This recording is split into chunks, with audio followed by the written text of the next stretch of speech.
The blizzard came fast and without warning on the frozen planet of Arcturus Prime, and turned the research camp into a world of white ice within just a few hours, and the wind screamed like angry spirits as Lieutenant Jake Morrison sat inside his emergency tent watching frost form on the walls despite the small heater buzzing next to him, and the storm had separated him from his team, and all communication devices were dead, and he was completely alone in the frozen valley, or at least he thought he was alone until he heard the scratching sound against the tent fabric. Jake reached for his weapon and moved slowly toward the entrance, and through the semi-transparent material, he could see a shape outside, and it was small and humanoid, and shaking badly from the cold, and every part of his military training told him to stay inside and wait. But something deeper made him unzip the tent door and look outside. She fell into his arms the moment the tent opened, and at first, Jake thought she was human because she looked like a young woman with very pale skin that had turned blue from the freezing temperature. But when he pulled her inside and the light from his heater touched her face, he stopped breathing for a moment because she was not human at all, and her ears were pointed and curved elegantly upward, and her eyes, when they opened, were violet with strange vertical pupils like a cat, and most amazing were the crystal-like patterns that glowed faintly under her skin, along her arms and neck. The woman spoke in perfect English, though her voice had a musical quality that no human voice could ever make. And she said, "Please," and then said, "They are hunting me." And her voice was weak and tired. Before Jake could ask any questions, a sound like thunder split the night sky, and through the open tent entrance he saw something massive flying overhead, and it was a huge creature with wings and a long serpentine body, and it left a trail of glowing embers behind it that melted the falling snow into clouds of steam. Jake looked at the strange woman and asked if that was her dragon, and the woman shook her head weakly and said, "No, that belongs to them." And then she coughed, and the crystal patterns under her skin became dimmer, and she said, "Mine is dying," and said, "We crashed 3 valleys away," and said, "They have been hunting us for 2 days now." Jake wrapped her in thermal blankets, and his mind was racing with confusion because this was not supposed to happen, and there were rules and protocols for meeting alien species, but those rules assumed safe conditions and translators and diplomatic teams. And they did not account for wounded refugees running from dragon riders on a remote colony world. He asked who was hunting her and why, and offered her a warm food pack, and the woman took it gratefully, and her fingers wrapped around the heat, and Jake noticed her fingers had too many joints and looked delicate and strange. She told him her name was Lyra Starweaver, and she was a scholar from a place called the Silver Enclave, and she said her people had been slaves to dragon lords for 3,000 years, and she had stolen something very important from them and said it could end a terrible war. Outside, another roar echoed across the valley, and this time it was much closer, and Lyra's violet eyes went wide with fear, and she tried to stand up, but her legs could not support her weight, and Jake caught her before she fell. Lyra said they needed to move immediately, but Jake could see she was suffering from hypothermia and shock, and he said they could not go anywhere in this storm. But he also knew they could not stay in this tent if the hunters were tracking her somehow. He asked if the hunters could sense her location, and Lyra nodded sadly and said yes through blood magic, and said as long as she was bleeding, they could follow her trail, and she held up her arm, and Jake saw a deep cut running from her elbow to her wrist, and the crystal patterns around the wound were broken, and Dark Jake opened his medical kit and began working on her wound, and he applied synthetic skin and medicine to stop the bleeding. And as he worked, Lyra began to tell him her story. She explained that her people were called elves, and they had evolved on a distant world, and they had a natural ability to use something called magic, which was really just manipulating dark energy through their biology. And dragons were ancient creatures that fed on this magical energy, and the Ash Court was an empire of dragon lords who had conquered her homeworld and enslaved her people, and forced them to use their magic to power the dragons and fight wars across the galaxy. Jake interrupted and said that magic and starships did not make sense together because physics did not work that way. But Lyra smiled weakly and said human physics was incomplete, and said the universe was much larger and stranger than humans had discovered.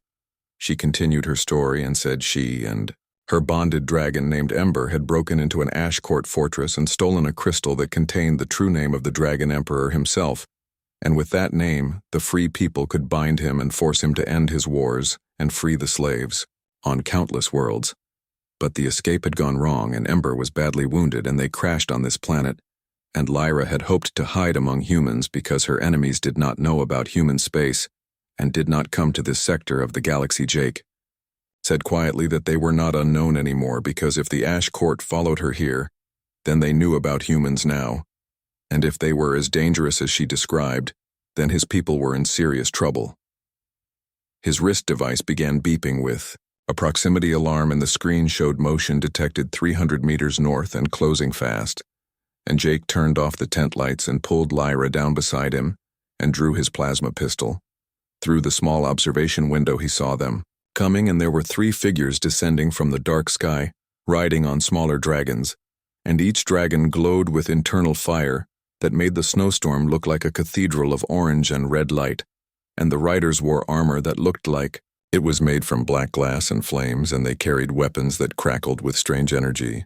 Lyra whispered that they were Ash Knights, and said they were elite hunters, and said Jake needed to run away, because if they found him with her, they would kill him too. But Jake said firmly that he was not leaving her, and said he definitely was not going to let dragon-riding slavers operate on a human world without fighting back. He activated his emergency beacon knowing it would take hours for help to arrive through the storm if it came at all, and then he made a decision that would change everything. He asked Lyra where her dragon was and where was Ember. Lyra looked at him with surprise and something like hope in her violet eyes and said, Ember was 3 valleys north in a cave system, but said she was dying because the Ash Court had poisoned her with something called shadow fire, and said she had maybe only hours left to live. Jake pulled his backpack onto his shoulders and helped Lyra stand and said, then we better move fast because a dying dragon is still better than no dragon, and said he had military combat drugs that might buy Ember some time, and said if they were lucky the knights would waste time searching this valley. While they escaped as they went out into the storm and left the tent behind as a decoy, Jake felt like he had just stepped into something much bigger than a simple rescue mission, and Lyra had called it a war between empires and between freedom and slavery. But as the first energy weapon from an Ash Knight vaporized a tree next to him, Jake realized something else, and it was that humanity had just entered a war that humans did not even know existed, and the only way to protect his people was to help Lyra finish what she started. Behind them, the hunters and their dragons roared in anger as they found the empty tent, and the chase had truly begun now. The journey through the blizzard was harder than anything Jake had ever experienced, and he had trained in frozen environments on Europa and had survived missions in sub-zero temperatures on a dozen different worlds, but nothing prepared him for walking through Arctic conditions while supporting a wounded alien and running from dragon-mounted hunters, and Lyra stumbled often, and her strength was fading, despite the medical treatment Jake had given her and the crystal patterns under her skin kept flickering like dying lights. Jake tried to keep Lyra talking, partly to keep her conscious and partly to learn more about what they were facing, and he asked her to tell him about Ember, and asked what it meant that they were bonded. Lyra's breath came out in short gasps that turned to ice crystals instantly in the freezing air, and she explained that dragons and elves evolved together on their homeworld and said, a dragon chooses an elf when it hatches, and they share something called a soul bond, and said they can feel each other's pain and share thoughts across any distance, and their life forces are connected, and when one dies, the other usually follows. Jake asked how long she and Ember had been bonded, and Lyra said 73 years, and Jake nearly fell over in shock and asked if she was 73 years old. Lyra laughed weakly and said no. She was 142 years old and said that was still young by elf standards, and explained that Ember hatched when Lyra was 69 years old, just as she finished her training as a scholar, and Lyra's voice became soft with love and sadness as she described how Ember was the smallest dragon in her clutch and was barely larger than Jake's arm when she hatched, but now she was magnificent and was 30 meters long from nose to tail with scales like copper and sunlight and wings that could shade an entire valley. They reached a ridge that overlooked the next valley, and below them, partially hidden by rocks and snow, Jake could see a cave entrance, and his thermal scanner picked up a massive heat signature inside, though it was much weaker than he expected for a creature as large as Lyra described. Lyra whispered that she could feel Ember through their bond and said the dragon was so weak and tears froze on her cheeks, and she said she did not know if they would make it in time. Jake said firmly that they did not have time for doubt and asked if the hunters could track them to this location. Lyra said not right away because the storm was interfering with their blood magic, and she had stopped bleeding, so the trail was broken, but said the knights would search the valleys one by one, and they had maybe an hour before being found. They descended into the valley, moving as fast as Lyra's weakened condition allowed, and the cave entrance grew larger before them. And Jake felt heat coming from inside despite the freezing storm, and he turned on his headlamp, and they entered the cave. Nothing could have prepared Jake for what he saw inside. The dragon lay curled in the deepest part of the cave, and even while dying, she was the most beautiful and terrifying creature Jake had ever seen, and copper scales covered her entire body, and each scale was like a work of art, though many were now blackened and cracked, and her wings were folded against her sides. But they had holes in them that leaked a glowing blue liquid, and her head was elegant and fierce with curved horns and intelligent, golden eyes that lifted weakly as they approached. Then those eyes which were molten gold with vertical pupils like a cat fixed on Jake, and he felt something brush against his mind, and it was not words exactly, but more like feelings and impressions, and he sensed curiosity and wariness and desperate hope and overwhelming pain. Lyra moved to Ember's side and pressed her forehead against the dragon's snout, and the crystal patterns on both of their bodies flared brighter, and Lyra said that Ember was wondering if Jake would hurt Lyra, and Lyra was telling the dragon that Jake had saved her, and that he was a friend. Jake approached slowly, with his hands visible and non-threatening, and up close, he could see how badly Ember was injured, and deep cuts covered her sides, but worse were the patches of scales that seemed to be dissolving, and they were being eaten away by something that looked like liquid shadow. Lyra explained that it was shadow fire and said it was not real fire but concentrated, anti-magic designed to poison magical beings, and it seeps into the bloodstream and corrupts life force itself. And she looked at Jake with desperate eyes and asked about the medicine he had mentioned. Jake knelt beside the massive dragon and pulled out his field medical kit and explained that he had combat stimulants designed for humans and said they boost cellular regeneration and increase oxygen efficiency and suppress pain. But he had no idea if they would work on a dragon, and warned they might kill Ember just as easily as save her. Ember's golden eyes met Jake's again, and this time the feeling was very clear, and it was permission and acceptance of risk. Like a warrior who understood necessary danger, Lyra said that Ember understood, and said the dragon was saying that Jake had the heart of a dragon friend, whatever species he was, and Ember trusted him. Jake had given emergency medicine to many different alien species during humanity's expansion across space, but never to anything like a dragon, and he loaded an injector with a triple dose of military-grade stimulants, which was enough to restart a human heart, and he asked Lyra where to inject it. Lyra guided his hand to a spot on Ember's neck where the scales were thinner, and she thanked Jake and said whatever happened, she was grateful. Jake pressed the injector against Ember's neck and released the medicine into her body. For a moment, nothing happened, and then Ember's entire body shook violently, and her wings flared open and smashed against the cave walls, and light exploded from her body.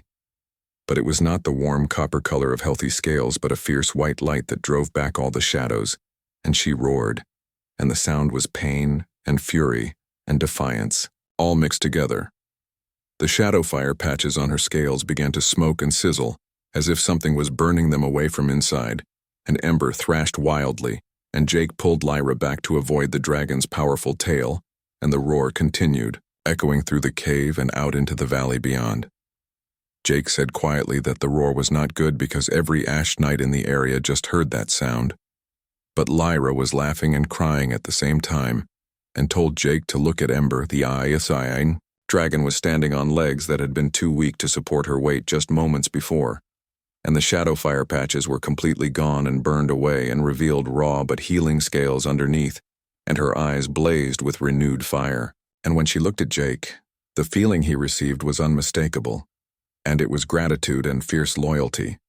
Lyra said in amazement that the stimulants had worked better than anyone could have hoped, and said they gave Ember enough strength to fight off the poison, and said she was not fully healed, but she was alive and strong enough to fly. Ember lowered her great head to Jake, and he felt warm breath wash over him that smelled like copper and smoke, and then, incredibly, the dragon extended one wing and used it to gently push Jake closer to Lyra. Lyra whispered with wide eyes that Ember was claiming Jake, and said she had never heard of a dragon accepting a non-elf before. But Ember was offering him kinship and making him part of her.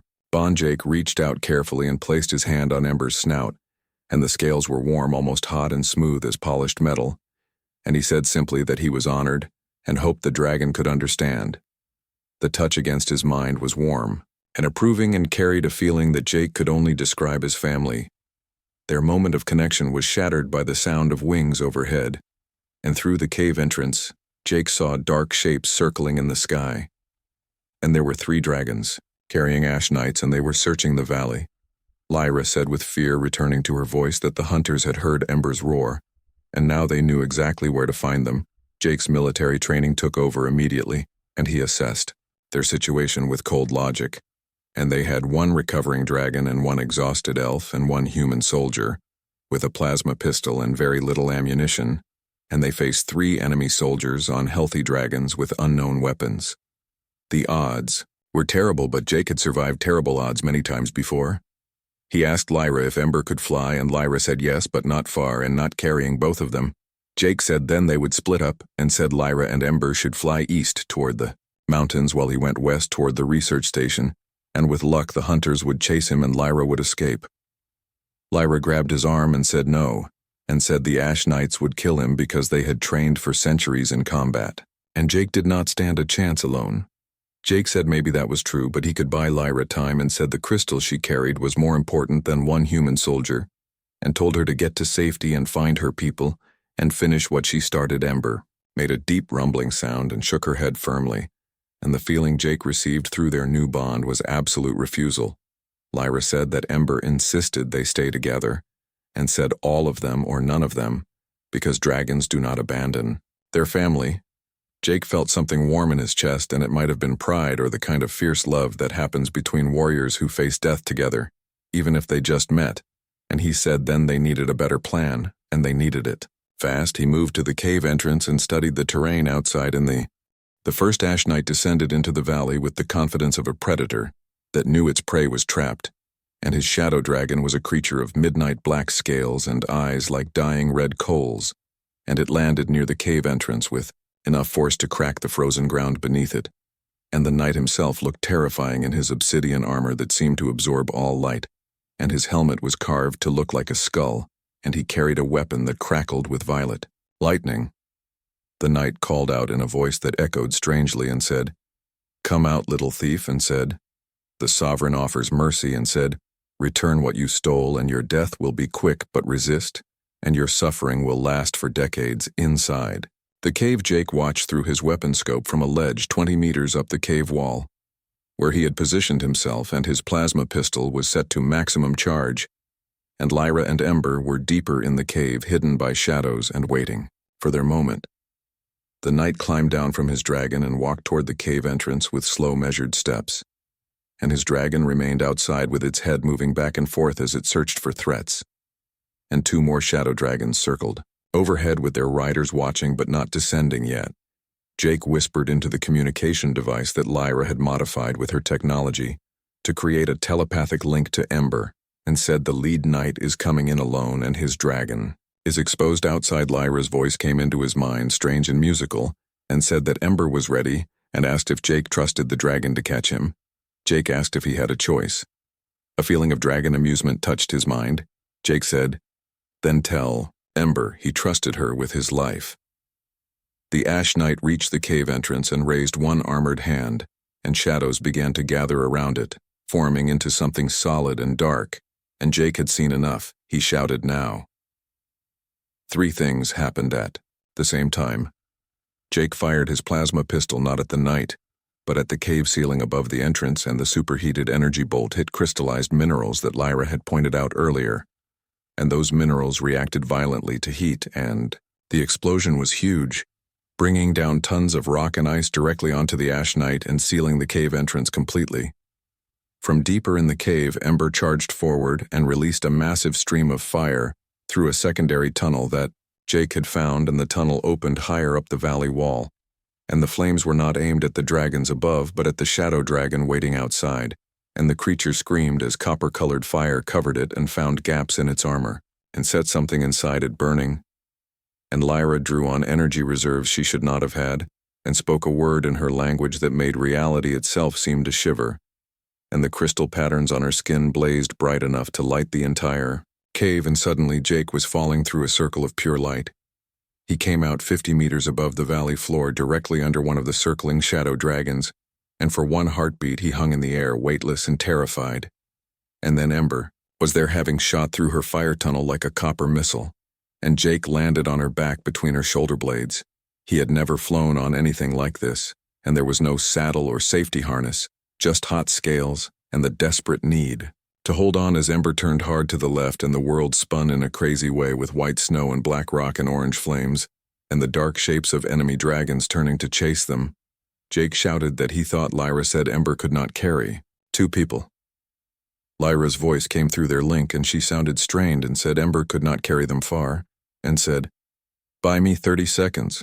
Ember climbed steeply up into the sky, and her powerful wings pushed them higher fast, and she was heading straight for the nearest Ash Knight. And the shadow dragon was larger and more muscular than Ember.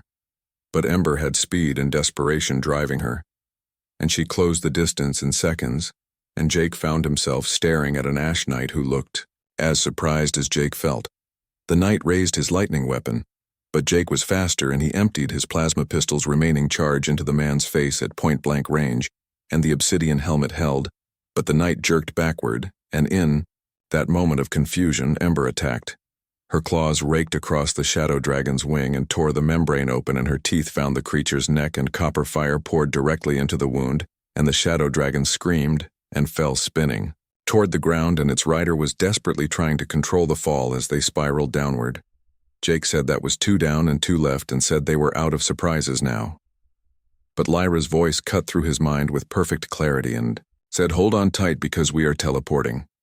Jake started to ask what she meant, but then the world broke apart like shattered glass, and he felt himself being pulled in different directions and torn apart and put back together, and for one terrible moment he existed in multiple places at the same time, and then he crashed back into normal reality, with enough force to knock all the air from his lungs. They were in a different valley now, several kilometers from where they started, and Lyra was clinging to Ember's neck, and her crystal patterns were very dim and flickering weakly, and blood that was silver-white dripped from her nose. Jake said he told her no.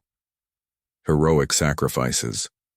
Lyra gasped and said that was not sacrifice but tactics, but said she could not do it again because that kind of portal magic takes too much energy, and said they bought distance, but the knights would still track them. Jake looked back and saw 2 dark shapes in the sky, already turning toward their new position, and the Ash Knights were not giving up. And why would they, when they had tracked Lyra across entire star systems, and a few valleys would not stop them? Lyra asked how far it was to Jake's research station. Jake said 20 kilometers northeast, but said he could not bring the knights there because 300 civilians lived there with minimal defenses, and the Ash Knights would kill everyone to get to Lyra. Ember rumbled, and Jake felt an impression through their bond of understanding and fierce protectiveness, and the dragon turned northeast anyway. Jake asked what Ember was doing. Lyra said despite her exhaustion that Ember had an idea, and asked Jake if his people had weapons at the research station, and real weapons, not just small, personal guns. Jake said they had defensive perimeter systems with automated plasma turrets and electromagnetic barriers, and some anti-aircraft capabilities, and said nothing was designed for fighting dragons. But he trailed off as understanding came to him and said Lyra wanted to lure the knights into their defensive grid. Lyra said that human weapons might not be designed for dragons, but they would still work on them, and said she and Ember could lead the knights right into the killing zone. It was extremely risky and possibly suicidal, but Jake had run out of better options, and he opened his emergency communication channel and said Morrison to Research Station Alpha, and said Code Black Emergency, and said hostile aircraft inbound, with 2 large targets and extreme threat level, and said activate all defensive systems, and clear the perimeter because we are coming in. Hot. The response came back immediately, and the duty officer's voice was tight with stress, and asked what Jake's situation was and who the hostiles were. Jake said he would explain later, and said just trust him and turn on everything they had, as Ember flew. Jake checked their situation, and they had maybe 3 minutes before the Ash Knights caught up, And Ember was getting tired and her wing beats were losing power, and Lyra was barely conscious with her magic energy completely used up. And Jake had exactly 8 shots left in his plasma pistol. But they also had surprise on their side because the Ash Knights did not know about human technology and did not know what waited for them at the research station, and in their arrogance, they were chasing obvious prey into unknown territory. Jake said they had 60 seconds and asked Lyra if she could do one. Morspellin said he needed the knights angry enough to follow them all the way to the station. Lyra asked what he had in mind. Jake said something insulting like the magical version of a rude gesture. Despite everything, Lyra laughed and she raised one shaking hand, and the crystal patterns flared one more time and light shot from her palm, streaking back toward the pursuing knights and exploded into a glowing image above them. It was a symbol Jake did not recognize, but the effect was immediate, and the Ash Knights roared in fury and their shadow dragons accelerated, abandoning all caution. For rage, Jake asked what symbol she had shown them. Lyra said it was the crest of the Silver Enclave and her people's symbol of freedom, and said to the Ash Court it was the worst insult possible, and said they would follow them into hell itself now. Jake muttered that the research station was close enough as the defensive perimeter came into view ahead. The defensive grid activated as they crossed. The boundary line and automated plasma turrets turned and locked onto the pursuing dragons, and electromagnetic barriers hummed to life, creating a web of deadly energy, and spotlights turned on, changing night into day and stripping away the shadows. That the Ash Knights needed, Jake shouted for Ember to break left, and the dragon dove sideways just as the turrets opened fire.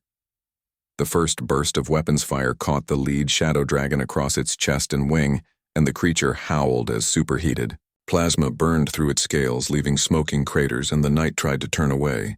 But the electromagnetic barrier caught him, and suddenly both. The research station's medical bay had never been designed for treating alien biology. But Dr. Lisa Chen was doing an amazing job adapting, and she had set up separate treatment areas for Lyra and Ember, with the dragon requiring the vehicle maintenance hangar because of her massive size, and Lisa was running every diagnostic scan that human medicine had available. Lisa muttered while studying Lyra's blood sample under high magnification that this was absolutely fascinating, and said the crystalline structures in her cells were not artificial implants, but part of her natural biology, and they acted like capacitors, storing and channeling energy in ways that should not be biologically possible. Jake watched from the doorway, freshly showered and wearing clean clothes but still running on adrenaline and combat drugs, and Colonel Helen Price stood beside him with her arms crossed and her expression caught somewhere between furious and fascinated. The colonel said to explain it slowly, and said there were elves and dragons and an interstellar empire that enslaved the elves and used dragon-mounted knights to hunt refugees across space, and this refugee just happened to crash on their colony world. Jake confirmed that was the basic summary, Price said, and you decided to start a shooting war with this empire rather than following first contact protocols. Jake said in his defense that they shot first, and he just did not let them finish. The job Price rubbed her forehead and said, Morrison, I have known you for 6 years and you always had a talent for finding trouble, but this might be your masterpiece. And she sighed and said, that being said, you saved a life and protected this station from an unknown threat, so I cannot exactly punish you for that. In the medical bay, Lyra stirred and woke up, and the crystalline patterns beneath her skin were brighter now and pulsing with steady rhythm, and Lisa had given her fluids and treated her injuries and given her nutrients that seemed to be helping despite the species' differences. Lyra asked immediately where Ember was. Jake moved to her bedside and said Ember was in Hangar 3 being looked after by the entire engineering team, and said they were treating her like a combination of a miracle and a very complex aircraft, and said she seemed to be enjoying all the attention. Lyra smiled, and Jake felt the now familiar brush against his mind, which was Ember's presence conveying contentment and amusement, and the bond they had formed during battle remained strong, and it was strange, but not unpleasant. Lyra said thank you and met Jake's eyes and said you risked everything for me and for us, and said she did not know how to repay such a debt, Colonel. Price interrupted and pulled up a chair and said, start by explaining what we are actually dealing with, and said, you mentioned stealing something from this Ash Court and something that could end a war, and said I need to know what we are protecting and why it was worth 3 nights pursuing you across half the galaxy.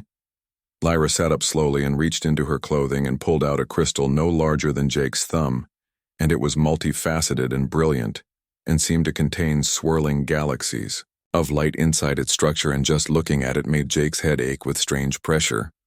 Lyra explained that this was a true name crystal, and said among her people names have power, and a being's true name, which is their essential self, expressed in sound and meaning, can be used to bind them or command them or even destroy them.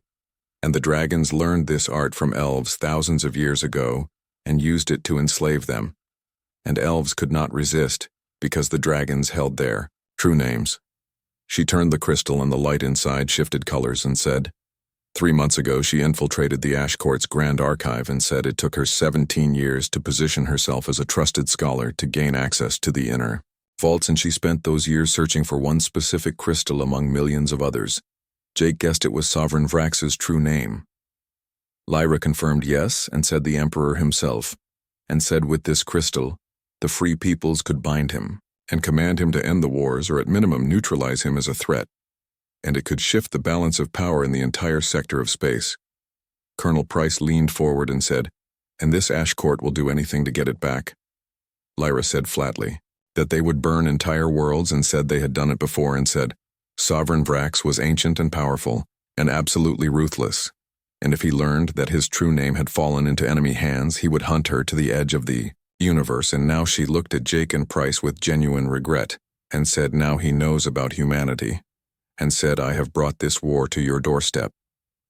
The room fell into heavy silence, and Jake thought about the 300 people at this research station and the millions more on colony worlds across human space, and all of them were completely unaware that they had just been noticed by an ancient empire of dragon lords and enslaved elves. Price asked how long they had before more enemies arrived. Lyra said the knights she killed were scouts and they would be expected to report back, and when they did not, the Ash Court would send investigators, and said perhaps a week, or perhaps less. Price said decisively, then we have a week to prepare, and told Lisa to compile everything she had learned about elf and dragon biology, and said she wanted that information sent to Fleet Command immediately, and told Jake he was going to write the most detailed first contact report in human history, and told Lyra that she and Price needed to have a very long conversation about the political and military situation in this sector. Jake said quietly that there was another option, and everyone turned to him, and he said they could deliver what the Ash Court wanted and use the crystal as bait to bring them to a location of their choosing, and then destroy them when they arrived. Lyra asked with shock if he would give up the crystal. Jake said he would pretend to, and said they could set a trap and hit them with everything humanity had when they came for it. And he looked at Colonel Price and said we could call in the Colonial Defense Fleet and position them in this system and lure in the Ash Court forces and deliver a message. They will not forget that humanity is not prey. Price considered this and said it was risky because they did not know the enemy's full military capabilities, and said they might bring more firepower than humans could handle. Jake countered and said, or they might underestimate us like the Knights did, and said they think of us as primitives if they think of us at all, and said that is an advantage we will not have for long. Lyra said slowly that there was a third option, and said they could use the crystal for its intended purpose and activate it and bind Sovereign Vrax and force him to negotiate peace and end the war entirely. Price asked if Lyra could do that, and asked if she could activate it. Lyra hesitated and said, theoretically, yes, but using a true name crystal required enormous magical energy and more than she had alone and she would need.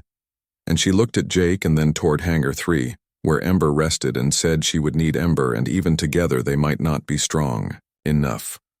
Because true name magic was designed to be performed by entire circles of mages, not individuals. Dr. Lisa spoke up from her workstation and said, what if we could amplify your energy, and said your crystalline structures act as biological capacitors, and asked what if we could introduce additional energy at the right frequency. Lyra said with wide eyes that Lisa was talking about merging human technology with elf magic, and said it had never been tried, and the two systems operated on completely different principles. Lisa said actually she did not think they did, and pulled up her scans and said, look at this, and said, your crystalline structures respond to electromagnetic frequencies in a specific range. She was interrupted by an alarm blaring throughout the entire station, and Price's communication device crackled to life. A voice said, "Colonel, we have multiple contacts entering the system and said large vessels with unknown configuration approaching at high speed and said estimated time of arrival 15 minutes. Price's expression became hard as stone and said battle stations, and told Jake to get Lyra and that crystal somewhere secure, and told Lisa she needed her in the command center, analyzing any data they could gather on those ships, and said move now. Jake helped Lyra to her feet and she swayed still weak, but her crystalline patterns blazed with determination, and said she needed to be with Ember, and said if they were coming in force then she and Ember might be humanity's best defense. Jake protested that she could barely stand. Lyra gripped his arm and said then help me walk, and said, Jake, I will not hide while you fight my battles, and said that is not who I am. They made their way to Hangar 3, where Ember raised her massive head at their approach and the dragon's wounds were bandaged with synthetic materials, and she looked better than she had any right to after such recent combat, and the engineering team had even polished her copper scales, which now gleamed under the hangar lights like burnished metal. Through their bond, Jake felt Ember's battle readiness, and the dragon was tired, but unbowed, and ready to defend her new family against whatever threatened them, Lyra said. She needed to see what was coming, and she pressed her hand against Ember's head and both their crystalline patterns flared bright, and Lyra's eyes became unfocused, as if seeing something beyond the hangar walls. When Lyra spoke, her voice was hollow, with dread, and said it was worse than she feared, and said that was not a hunting party or an investigation. The orbital bombardment began with terrifying precision, and energy beams lanced down from the Ashcourt fleet, striking the research station's shields in patterns designed to find weaknesses, and the generators held, but Jake could hear them straining. Even from inside Hangar 3, Colonel Price's voice crackled through the emergency channel, and said they needed to move because the enemy was targeting the power grid, and when the shields fell they would have maybe 30 seconds before everything was destroyed. Lyra was already climbing onto Ember's back, and her movements were steadier now as adrenaline and purpose drove out her exhaustion, and said, Jake, I need you with me, and said your energy is different from elf magic and it might be what makes this work. Jake did not hesitate and swung up behind Lyra as Ember stood to her full height, and her copper scales reflected the emergency lights like a creature made of living flame, and the dragon turned toward the hangar doors, which were beginning to open. Dr. Lisa came running and carried a device that looked like a modified medical scanner fused with crystalline components, and said she designed this based on Lyra's biology, and said it should amplify and focus magical energy using electromagnetic resonance, and said it was completely untested, but Lyra interrupted and said it was brilliant, and took the device and examined it with obvious admiration and said, Lisa, you have just invented something my people have been trying to create for centuries and set a bridge between science and magic. Lisa smiled nervously and said, just do not die testing it, because she would like to publish a paper on this someday.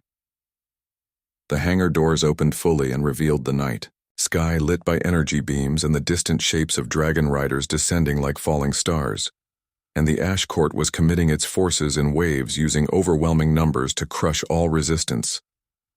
Ember launched herself into the sky with a powerful thrust of her wings, and Jake once again experienced the visceral thrill and terror of dragonflight.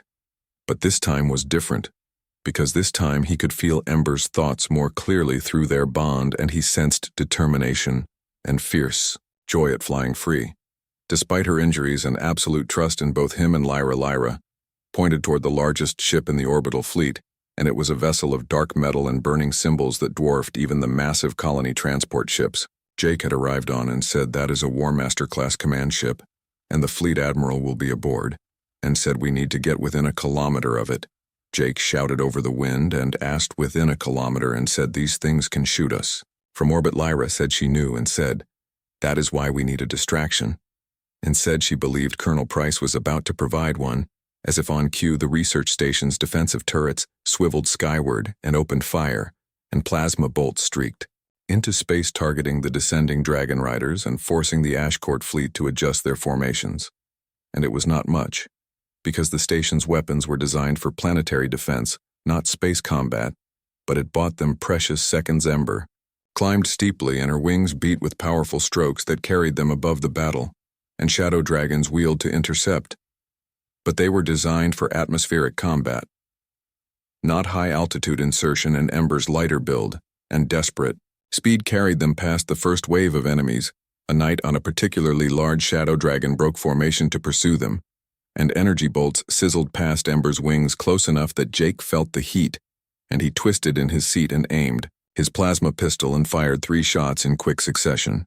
1 shot missed and 2 hit the shadow dragon's wing membrane, burning holes that disrupted its flight, and the creature shrieked and fell away, unable to maintain altitude. Lyra called back and said, "Nice shooting." Jake replied that he was running out of ammunition fast and said, "Whatever we are doing, we need to do it soon." They broke through the cloud layer, and suddenly the full scale of the Ash Court fleet was visible, and 12 massive ships hung in low orbit, and each one bristled with weapons, and launching bays and dragon riders poured from the ships like smoke, and there were hundreds of them, creating a swarm that blotted out the stars. The sight should have been paralyzing, but instead Jake felt Ember's fierce defiance through their bond, and felt Lyra's unwavering determination, and found his own courage rising to match theirs. And he thought 3 against an empire, and those were terrible odds.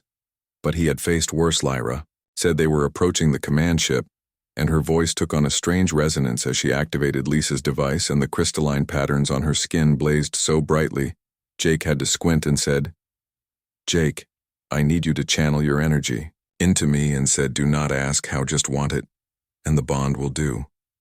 The rest Jake had no idea what she meant, but he closed his eyes and thought about power, and about strength, and about the will to protect the people he cared about.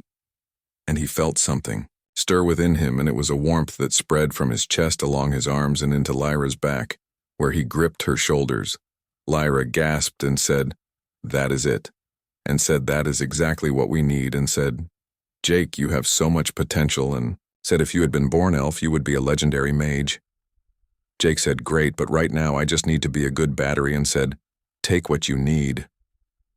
The command ship loomed before them, like a mountain of metal and malice and weapon ports tracked, their approach charging for a killing shot, and Ember dove and weaved, impossibly agile despite her wounds and their weight.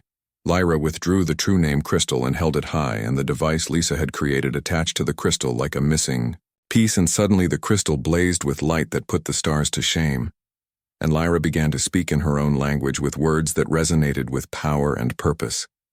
Through their bond, Jake felt what she was doing, and the crystal contained the fleet admiral's true name, and she must have memorized it during her years in the archive, and she was using it not to destroy but to compel. And it was magic, refined to its purest form, which was the imposition of will upon reality itself, but the distance was too great, and even amplified by Lisa's device and powered by Jake's strange human energy. Lyra could not bridge the final gap, and the spell faltered, and the crystal's light dimmed. Lyra said with frustration and desperation that she could not reach him, and said they were too far and he was shielded by the ship's magical wards, and said she needed Ember roared, and Jake suddenly understood, and the dragon was not just carrying them, but was part of this, and part of their bond, and she had power of her own to contribute. Jake said urgently that Lyra should use Ember, and said, "Use all 3 of us," and said, "You mentioned true name magic needed circles of mages," and said, "We are not a circle, but we are bonded, and maybe that is enough." Lyra's eyes widened with understanding, and she placed one hand on Ember's neck and reached back to grip Jake's hand with the other, and spoke the true name spell again.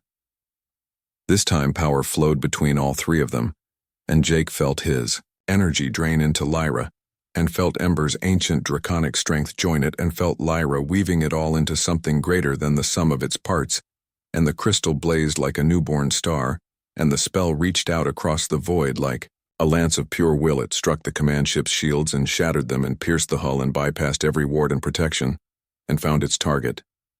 Jake felt the moment the spell connected, and it was a sensation like hooking a fish, except the fish was a living being with thoughts and will, and he felt the fleet admiral's shock and his rage and his desperate attempt to resist, and he felt Lyra's iron will override it all. Lyra spoke in English now, and her voice was amplified to thunder across open channels, and said, "Admiral Krell of the Ash Court," and said, "By the power of your true name I bind you," and said, "I command you to withdraw your forces from this system immediately," and said, "You will tell Sovereign Vrax that this world and its people are under the protection of the Silver Enclave," and said, "You will tell him that the age of uncontested Ash Court dominance is ending," and said, "Tell him that new powers are rising, and we will not bow." The effect was immediate and dramatic. and the command ship's engines flared to life, turning it away from the planet, and the fleet admiral's voice came through on all frequencies, and it was strained and furious but compelled to obey. The voice said all forces withdraw and said retreat, to jump coordinates and said by order of Admiral Krell. The Shadow Dragons broke off their attack runs and the energy bombardment ceased, and one by one the 12 ships of the Ashcourt fleet began retreating to the system's edge, where they could activate their faster-than-light drives. On the ground, the research station's personnel watched in stunned silence as their attackers fled into space. In the sky, Ember wheeled in triumph and roared her victory for all to hear, and on her back, Jake and Lyra collapsed against each other, utterly spent, but alive. Jake tried to speak and said, "Did we just," and could not finish the sentence. Lyra breathed and said, "We won," and said, "For now." But said Jake, "You need to understand that what we just did will have consequences," and said, "We have announced humanity's presence to the Ashcourt in the most dramatic way possible," and said, "We have claimed your people as allies of the Silver Enclave, which will bring both friends and enemies to your door." Jake said he knew while watching the enemy fleet disappear into the